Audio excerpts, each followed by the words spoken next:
Sometimes you think, well, I'm not uncomposed. I'm not mentally, I don't feel that just because I say yes to my boss unduly, or because somebody, I go home and somebody at home is always telling me what to do. I don't feel that it has any repercussions on me. I mean, it's okay. It's part of life. Sometimes you have to, give in, to yield.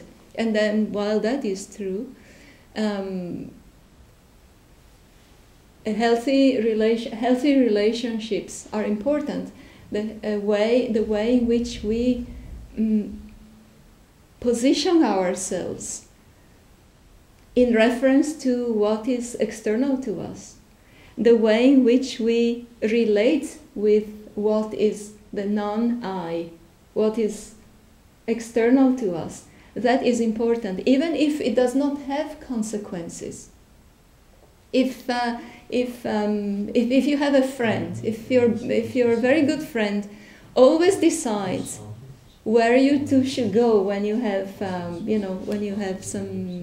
you have an outing or when you want to spend time together, it may still be a very nice relationship, but something within you, if you never can decide, if you do not share a position of equality, in other words, if you have to submit, maybe peacefully, maybe with contentment, but still you're submitting. As long as you have to submit, sub means under, going under, what you would normally do would be different, but you submit, then it has some repercussions in your inner world.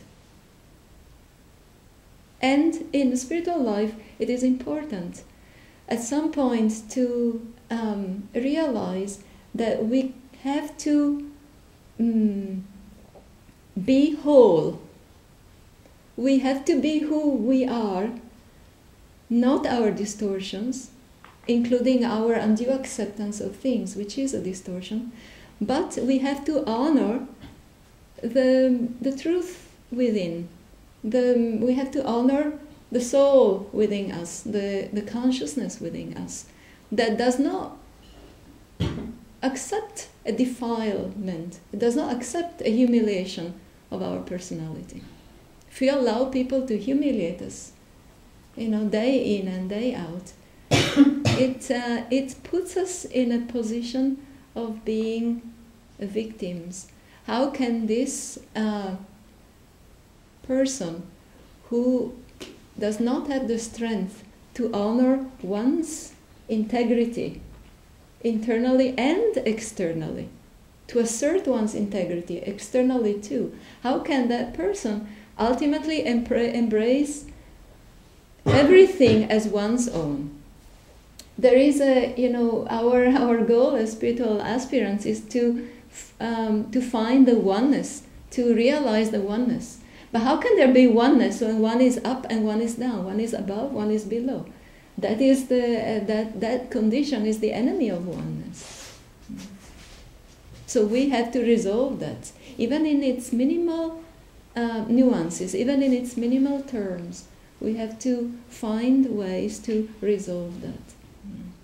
Inferiority complex and superiority complex both hamper spiritual progress. And it is a fact that we are not free from them. Some people say, oh, this person doesn't have superiority complex. But as we said, the person who is very meek and accepting in one situation may be not at all accepting of another, in another situation. So we can think, is it really, am I free from these complexes? Because two go together, inferiority and superiority. They are the same. They are the same defective way of thinking. They are a distortion. And the same person who sometimes behaves inferior towards others may behave superior towards some others. It's a reality somehow, part of our human heritage, education, culture, is that we have inherited, and we have also built, constructed this sense of this complex of inferiority and superiority within us. Sometimes it is not possible to easily detect it because it is so subconscious, it is so pervasive in the deeper realms of mind that we cannot easily single it out. You say, I don't really have inferiority complex, or I don't really have superiority complex. But sometimes the action shows that something was done with the thinking that one is superior, or with the thinking that one is inferior. And more often, I have to say, for many, regular people, I say regular, which is a strange word, inferiority complex is more often the case than superiority. I think that if such massive collective inferiority complex did not exist, then the world would be a different place. Then there would not be so much silence, so much passive acceptance of so many colossal monstrosities that are happening in this moment, in our knowledge, somewhere in the world, sometimes very close to us, sometimes in front of us. Why does this happen? Because we don't think that we can contrast that. We are too weak. But we are too weak then, even when it's a small situation, we feel still weak, and we feel not entitled to change something. Inferiority complex and the concomitant, its twin, the superiority complex, are injected in the mind during childhood, in the early phases of life. And once they have been successfully injected, it's very difficult to correct them. It's difficult but not impossible. See how, for example, boys and girls are treated differently, are raised differently in most families, not in all. Girls are okay, they cry. It's because they cry for nothing. In families where both boys and girls are there, then the boys know the limitations of girls, the girls know the strength of boys. It becomes ingrained. How different would the world be if an imposition like this had not been put on so many children's minds? How different would the world be if some people did not feel less entitled than others, because they're less worthy of others than others, because the color of their skin is different. It would be very different.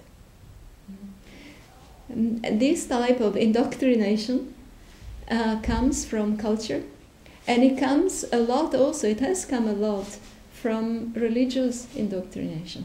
In the name of God, a people are the chosen people of God. That means other people are inferior. This dogma deals a tremendous blow to the spiritual well-being of humanity. This is this is the holy city, or if the shape of your nose is like this, then you are entitled to do like certain things.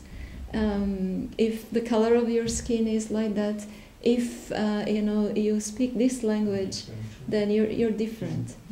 But the differences are the assets, are the wealth of humankind.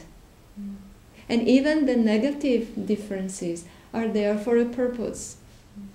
But just a difference cannot surely make somebody inferior or superior.